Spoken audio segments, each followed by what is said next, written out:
there we go, started recording. And then what you can do today in order to start taking action for a more accessible and inclusive experience in your spaces.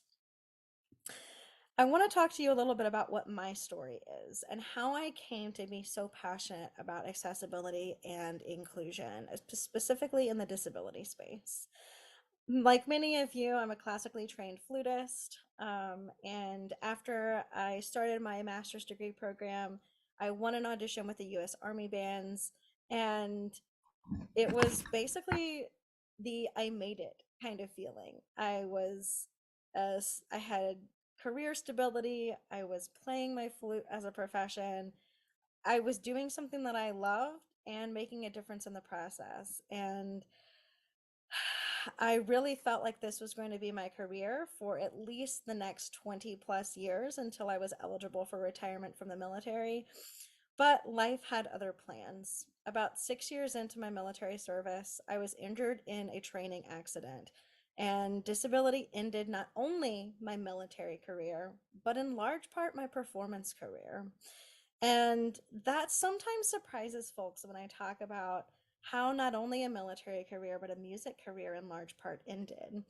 And when I was coming back into the music sector after I left the Army, it became very apparent to me very quickly how inaccessible the industry was for flutists like me who had an access need. Specifically for me, my experience was disability.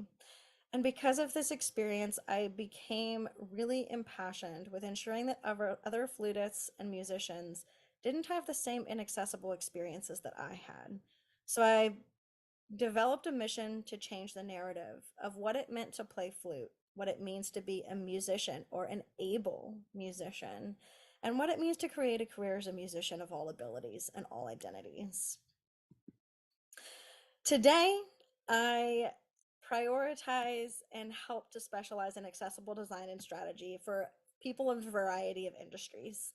I guide musicians and leaders all over in different kinds of industries and practices to adopt accessibility to lift variety of access barriers that helps you to really meet your goals. Whatever industry you're working in, whatever space you're working in, I want you to be able to leverage accessibility in a way that makes sense to you in order to empower the people that you work with. And that's what today is all about. Giving you some really important, simple tools to empower flutists of all abilities in whatever space you find yourself in to make flute accessible to everyone.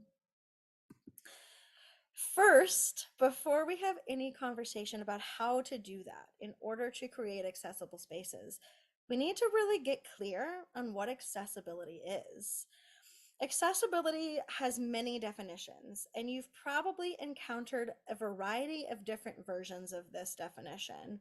But I want you to start to frame your definition and understanding of accessibility by an umbrella term that encompasses all aspects that influence a person's ability to function within an environment. And we'll talk a little bit more about why this definition is broad because of the different kinds of barriers that exist. And we'll go into the depth a little bit more on that in just a minute. If something is accessible, it means that any person can use, engage with, and enjoy it as intended. This includes spaces, this includes services or products, this includes experiences that you create. Maybe it's a concert, maybe it's a website, maybe it's something else. It includes all different kinds of things. So I don't ever use accessibility to define a space or to define a service or to define any one thing, because many things that encompass music can be both accessible and inaccessible. In action, this is simply the practice of lifting barriers that keep people from interacting with something to the fullest. In this case, it's your business, your studio, your orchestra, whatever organization that you are in that has to do with music. Okay. The people that are most impacted by accessibility fall into two categories. And accessibility is often and accurately, which probably most of you have experience with, it's attributed to the disability community. And this is for one reason, that the disability community is the largest group of human beings that experience access barriers. And because we experience the least addressed access barriers. But the fact is that accessibility is so much more than disability. It impacts many different people at a variety of intersections. And that's the first step today, is just to begin reframing our understanding of what access is, what accessibility is, and how those barriers show up in our music spaces so that we can begin focusing in the right ways to address those barriers and lift them. Now, I want to give you, before we talk about some of the more unheard of experiences and barriers of accessibility, I do want to give you some context as to why accessibility is often attributed to the disability community. And here's why. Nearly 1 in 3 people lives with a disability. That number is often staggering to the people that encounter it.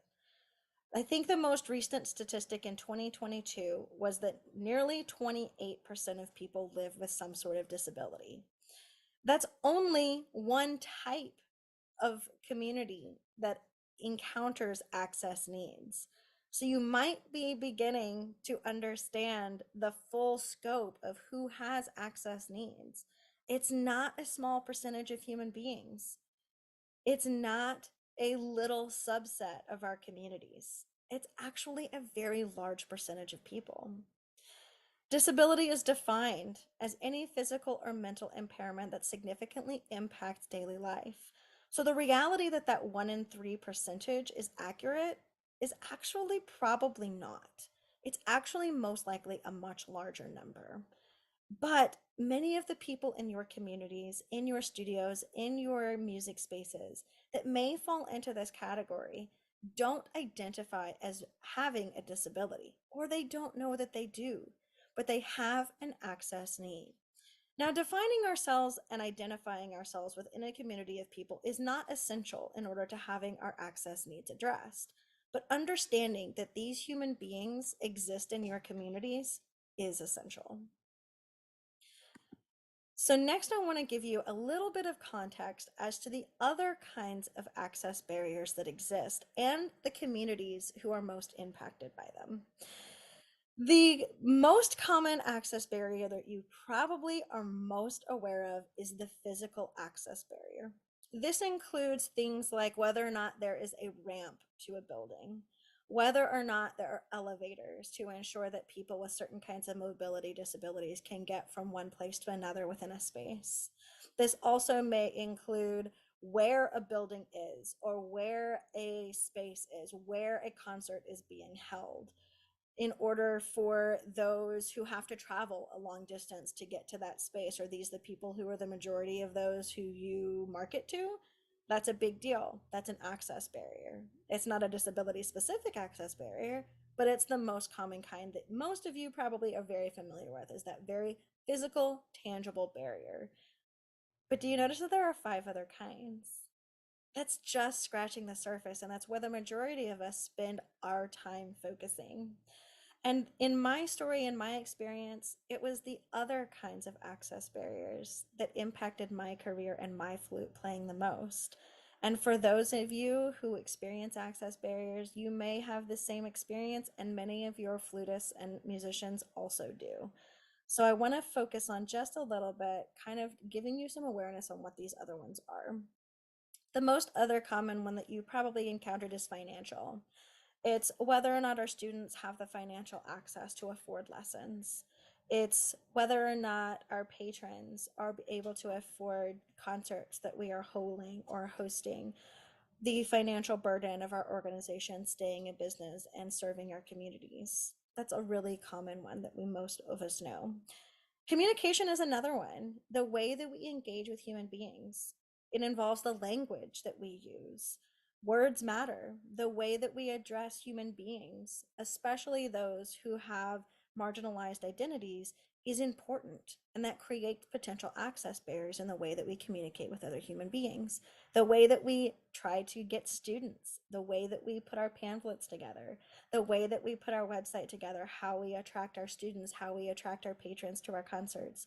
All of that goes into those potential access barriers. Social access barriers, those are what I call the ism barriers. So those systemic biases, racism, ableism, sexism, those are the kinds of larger, more macro level access barriers that many of us are probably very aware of, but we don't always know how to address them. Attitude kind of falls into that uh, macro level kind of attitude, that social construct a little bit. But the difference between the social and the attitude is that the social kind of is the catalyst, and our attitudes and our biases are the product.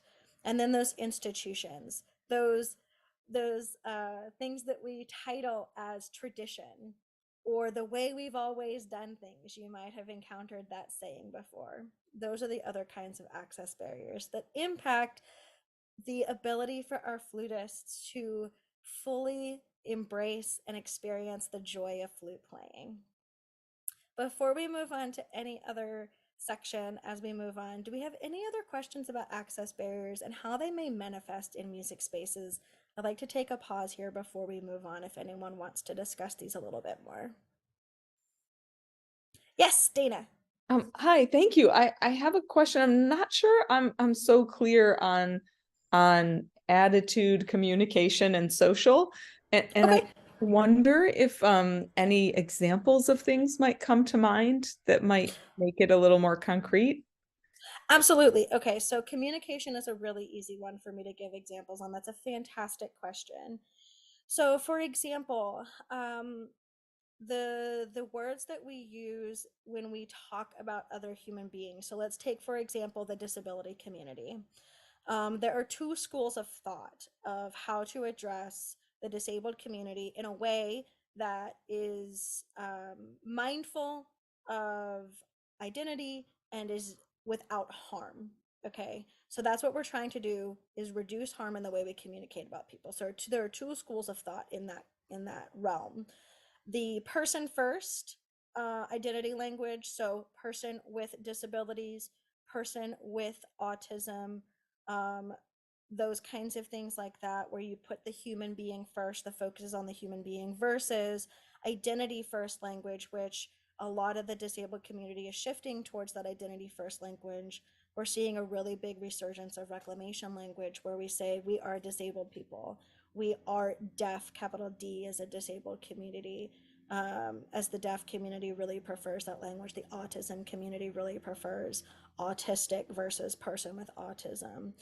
That's a really good example of being mindful of the words that we use in the way that we talk about other human beings.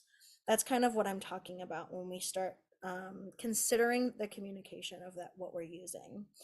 Um, the best way that I can describe kind of how social and attitudinal are connected is that social is really those large systems at play. So these social dynamics of generational racism or ableism in America, where the ADA, for example, the Americans with Disabilities Act, disabled Americans haven't had any protections until 31 years ago. So these systems at play are incredibly long-standing, and there's a deep history of those systems, of those marginalizations being impactful in our society, and the result of those social constructs and those larger systems at play is the way in which we as everyday human beings engage in the world. So because of these larger historical systems, it affects our attitudes as human beings. I would say that attitude, the best way to say that and to simplify that, is our biases. The attitudinal barrier is our biases. We all have biases. They're all impacted by our lived experience and the lived experiences of the people that came before us.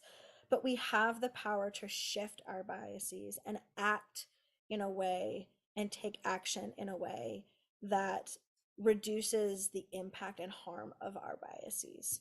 Does that kind of help clear up some of those things for you?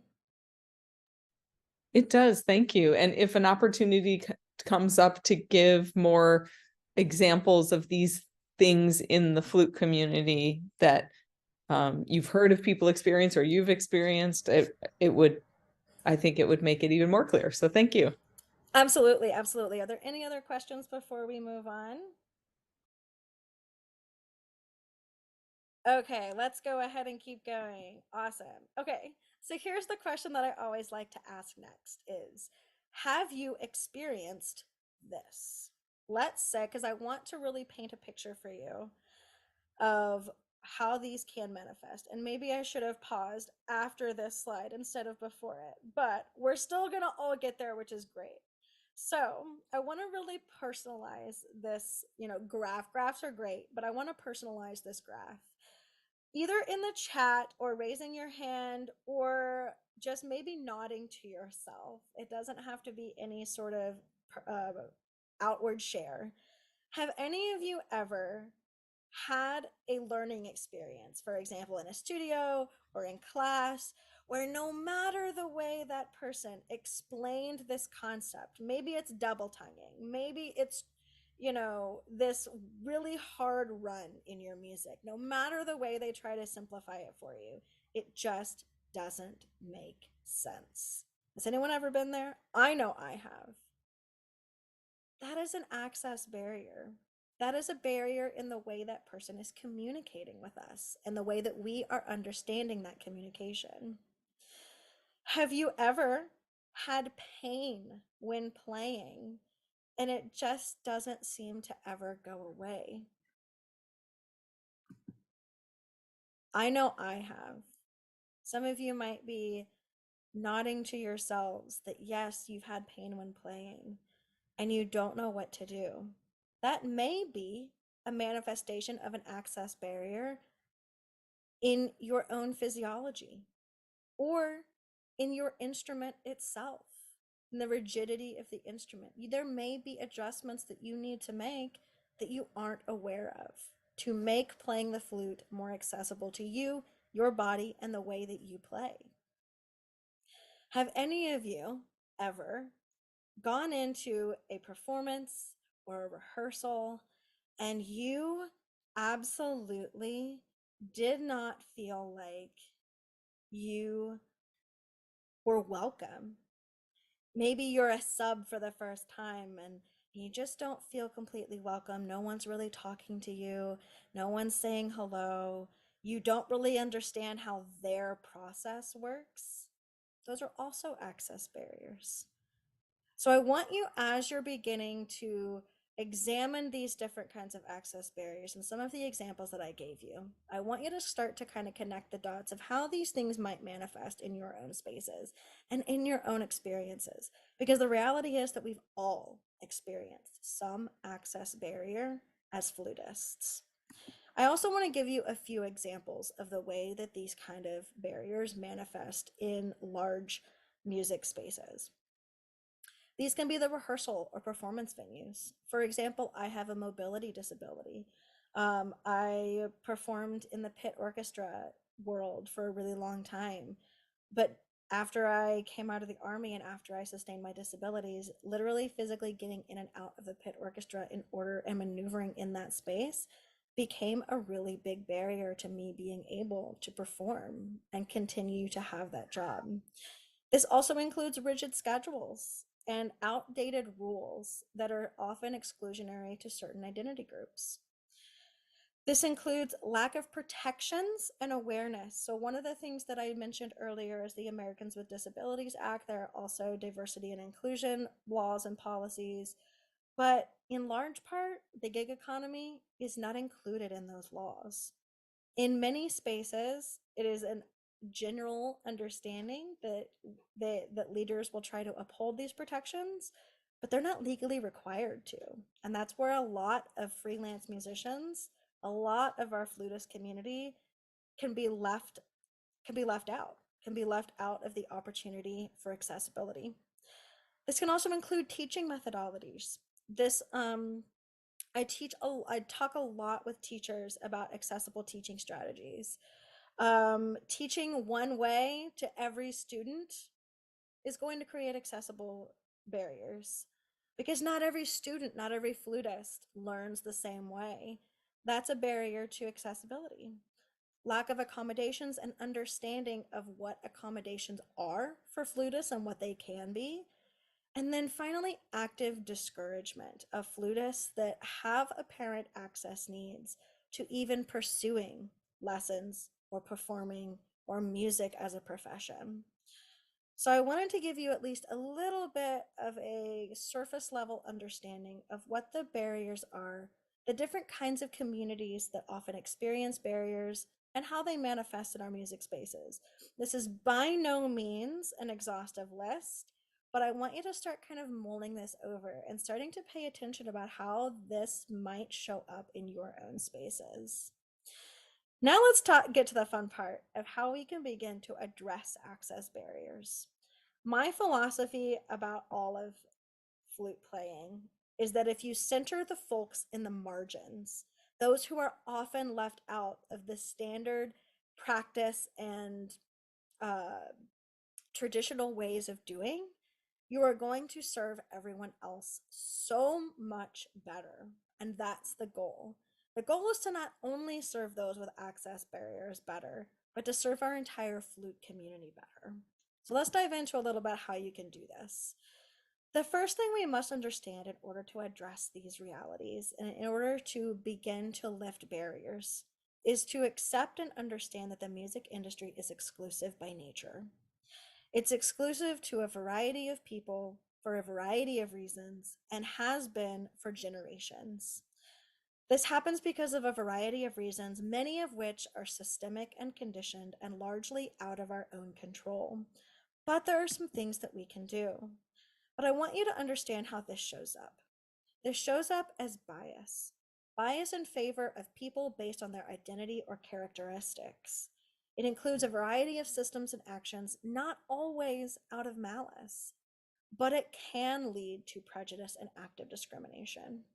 And by lifting access barriers in a variety of ways, we can avoid having a music industry and a flute community that leaves anyone out. And I know that's the goal of everyone here. So there are 3 steps to taking action to lift accessibility barriers for your flutists. And that is first to educate, then to set your intentions, and then begin to put strategies in place. Here's what I mean by educate. I want you, in every way that you can, to learn about disability and other issues related to the communities in the flute world who may not have the same kind of financial or physical or communication access that others have. The more you understand the way that access barriers show up in our community, the better you'll be able to address them.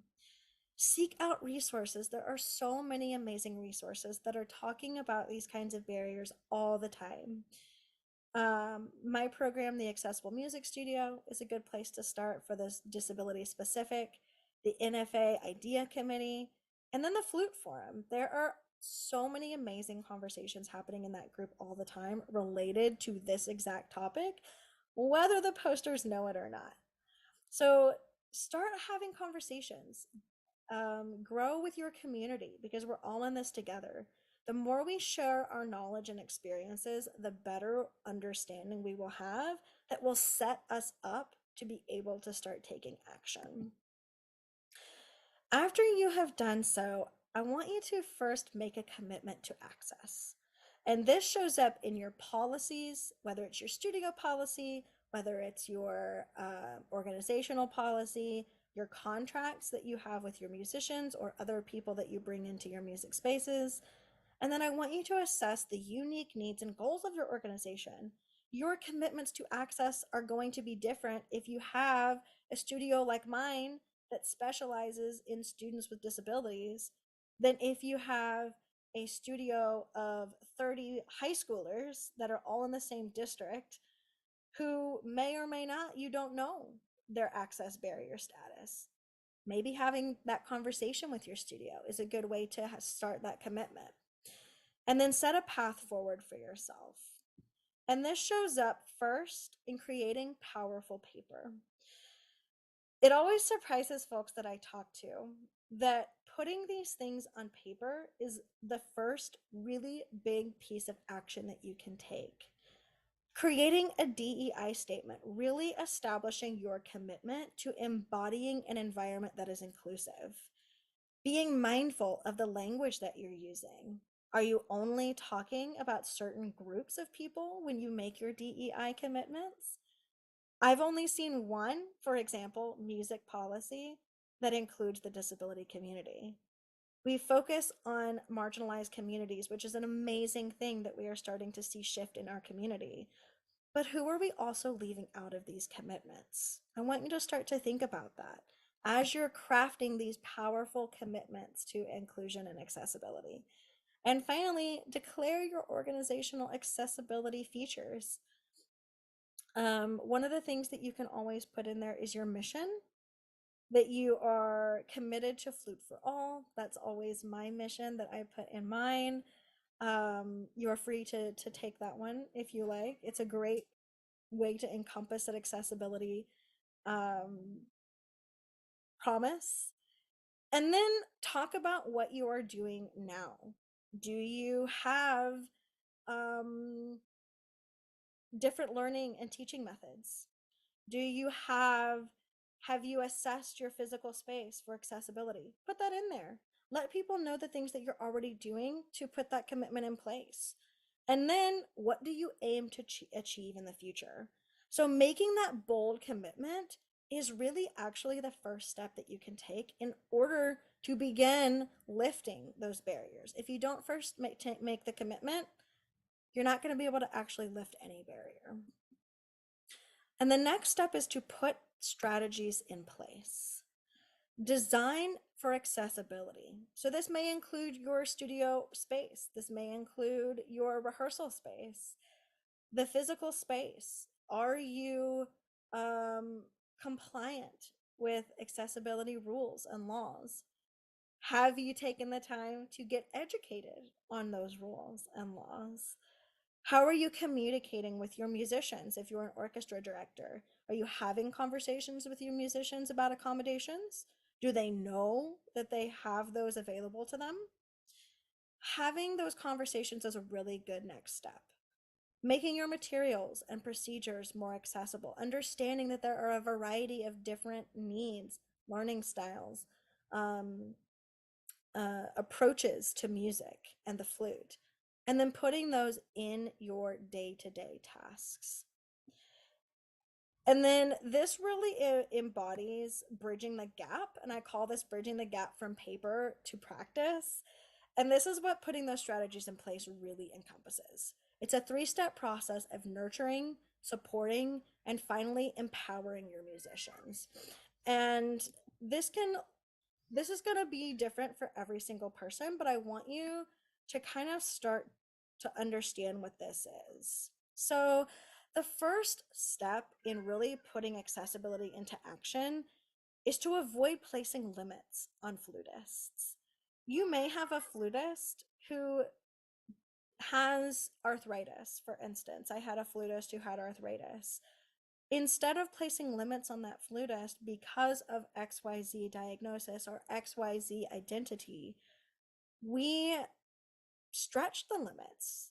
We pushed the boundaries and found what the sweet spot was for her to do. Really celebrate their individuality. Every flutist is different. Rather than trying to all be the same flutist and do things the exact same way, I want you to begin to try and embody a practice of individuality. And I want you to meet them where they are. Again, not every flutist is going to have the same goals as every other flutist. This also, nurturing also encompasses avoiding placing limits by examining our own biases.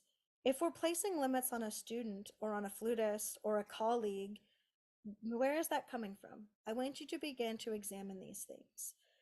And then, in order to celebrate their individuality and meet them where they are, find creative solutions. And this is the really fun part. Finding creative solutions. Maybe you have a student or who, for whatever reason, um, counting is really difficult for them. Okay, clapping and counting is not working. You've tried all of the standard things. You've marched in place. You've done a tons of other kinds of things that we're taught to do the right way, right? Throw the right out the window.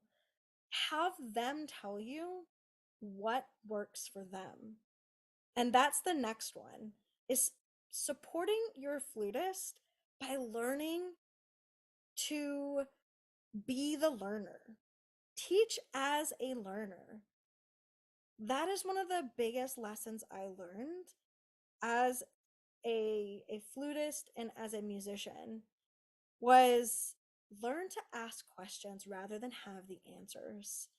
Because 9 times out of 10, whatever environment you're in, the flutist that has an access need is going to tell you exactly what barriers they are experiencing. Instead of trying to guess, instead of trying to have all the answers, allow them to give you the answers. And then collaborate together to find the solution. And the best thing that I can give you is to communicate frequently. Ask the tough questions. Have candid conversations about barriers. Does this hurt when you do XYZ? Are you having trouble memorizing XYZ?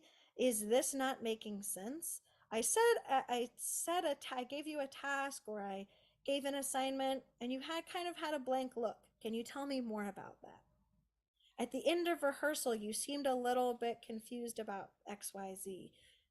Is there something I can help you with? Having those candid conversations is going to help us to be able to support our flutists and really get to the heart of what they need and help them to find the solution. And that is the final step, is to give your flutist, the flutists around you that have access barriers, whatever space it may be in, the power and the voice to express their lived experience. We are only experts in our own lived experience.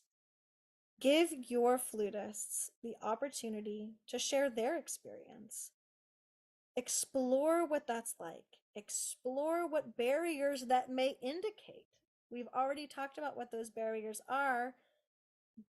Make the link from that lived experience, from that story, to what barrier may be manifesting, and then work together, collaborate through exploration to find that solution.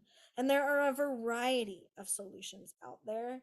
There are tech solutions, there are instrument modification solutions, there are music reading and memorization tools, there's color coding. There are so many different things that I can give you if you would like to do a deep dive into the individual tools for accessible fluting. I have a packet that I would be happy to give all of you at the end of this session. I can link it, that has some of these specific tools in there, just as a way to start having some tools in your toolbox to take out.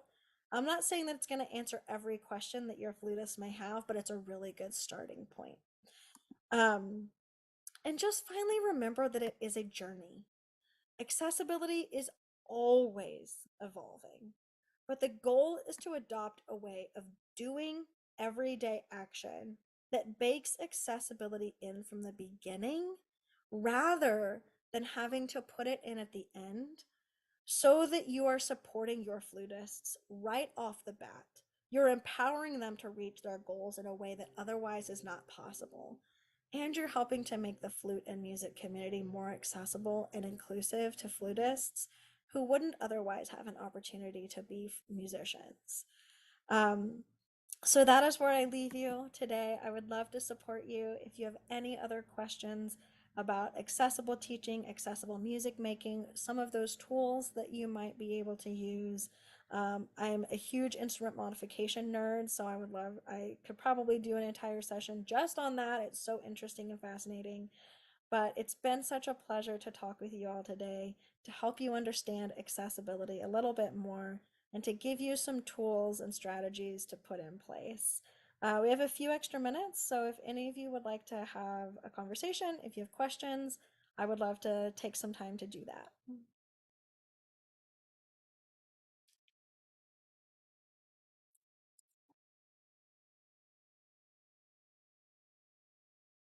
No questions. Oh my goodness. Yes. I have a question. I'm a very new member of the NFA board of directors, so there may Okay. be plenty of resources. There's committee I'm not yet familiar with that you mentioned. So I have a lot to learn still. But because I'm here, I'm also wondering if there's anything that anything in this program that the NFA might, as an organization, um, any one of these steps that maybe could be a great next step or anything that I might be able to bring back to the group. Oh, absolutely. Um, a great place to start always is to make that commitment, especially to accessibility when accessibility is often left out of the conversation. That's a great first step is to make that commitment first. And the NFA is doing a really good job in really trying to embody that commitment. Um, I do know that the IDEA committee is in the process of putting a database together of resources, tools related to each one of our focuses, accessibility being one of them. So we'll be putting in some instrument modification tools and resources, some how-to guides, um, some teaching tools, one specific to the neurodivergent community, one specific to just the general disability community, and then a teaching workbook that I put together for teachers to start putting these processes in place. Um, so I do know that we're putting that together, and I think that it's going to be a really good resource for the NFA. Thank you so much. This has been really helpful. I do have one more question if there's time, Yeah, but if somebody absolutely. else has a question, I'm happy to share the mic. Absolutely. I'm not sure if anyone else has a question. Oh, somebody put something in the chat. Let's see. Oh, just a thank you. Thank you so much for being here. So another question I have is that my husband and I own Muramatsu America Flutes, and so we do occasionally get calls. As the North American importer, we get calls from people that say, like, I can't quite reach this key anymore. There's the instrument you had mentioned. You have some suggestions for instrument modification. Would in addition to us checking it out, because I'm very curious about accessreimagined.com, is that something that would be helpful as a reference to share with customers if they call us to get some additional ideas? We don't offer those modifications ourselves, but I imagine there are businesses that do. Yes, so a couple years ago I did a an article for the Flutist Quarterly all about instrument modification. And I did some interviews, I think, with 5 people, all who specialize in instrument modification. Um, Sandy Drellinger isn't, he passed, so he no longer does that, but he was really the North American leader in instrument modification. But there are a few other practitioners who do it. There are a couple folks that are not on that list that have started doing it since then that I can also put you in contact with. Um, Not many of them do it full time because there's just not that many requests coming in. But I know that it's a huge need.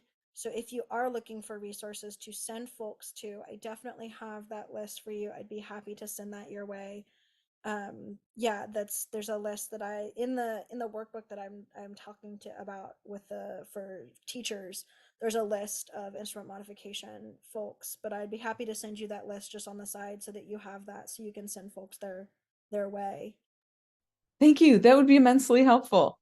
Thank Yeah, you. yeah, of course, of course. Always sharing information is my favorite thing. Any other questions?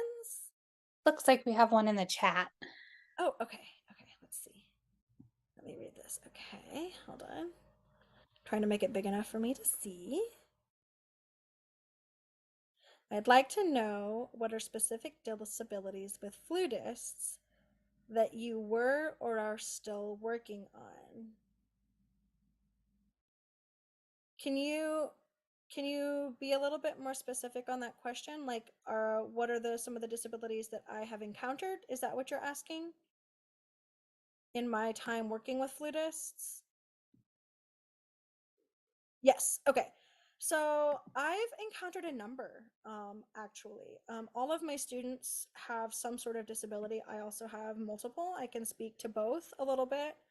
Um, I have several students who are autistic, who each one of their learning styles and needs are really unique, and those students have taught me so much, and really stretched my teaching, and helped me embrace kind of throwing the rule book out, because not everything works for every student. I have a few students with mobility disabilities. So I have a couple of older students with arthritis. I have a young student with RA and cerebral palsy, who have to approach the flute a different way because of the way their physiology is, and because of the way that their motor structure and motor coordination works.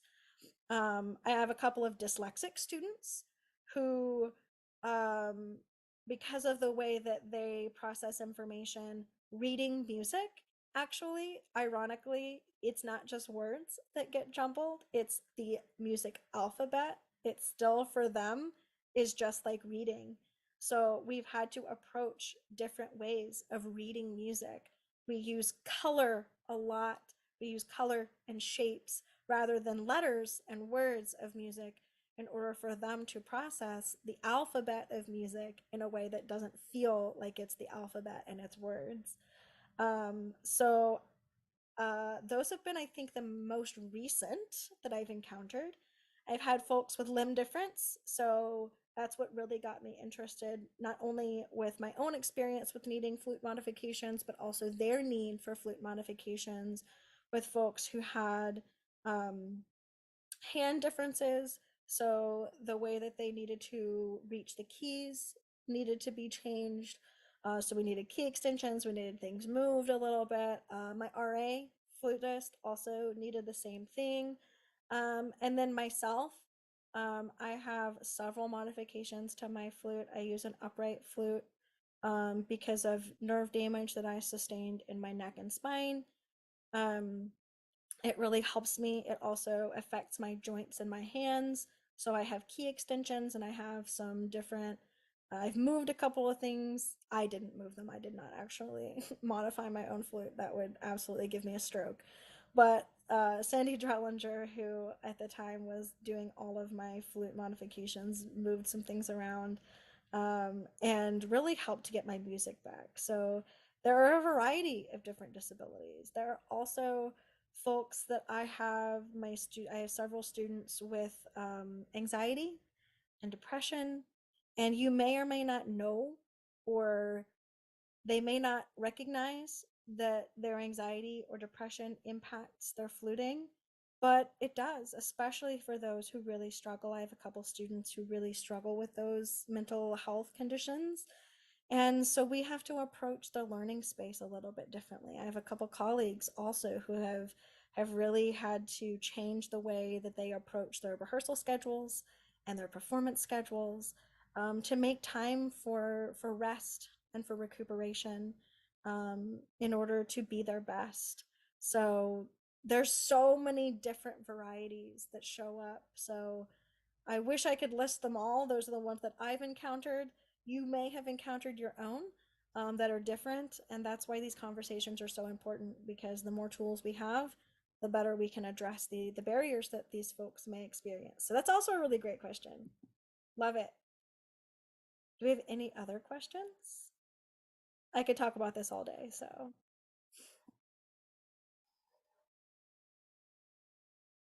yes, you're welcome. I hope that answered your question.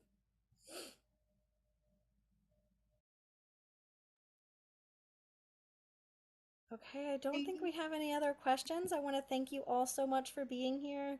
I'm going to be sending out the transcript for this, the slides for this, and that resource book to all of you. And if you ever have any other questions, you can reach me at all of these links. I'm always happy to have a conversation. I have other colleagues in the space who are doing some really phenomenal work as well that I'm happy to send you their way as well. If it's not a question I can answer, I guarantee it's one that they can as well. And I want to thank you so much for being here. It was a blast. Thank you. Great presentation. Thank you so much. Thank you.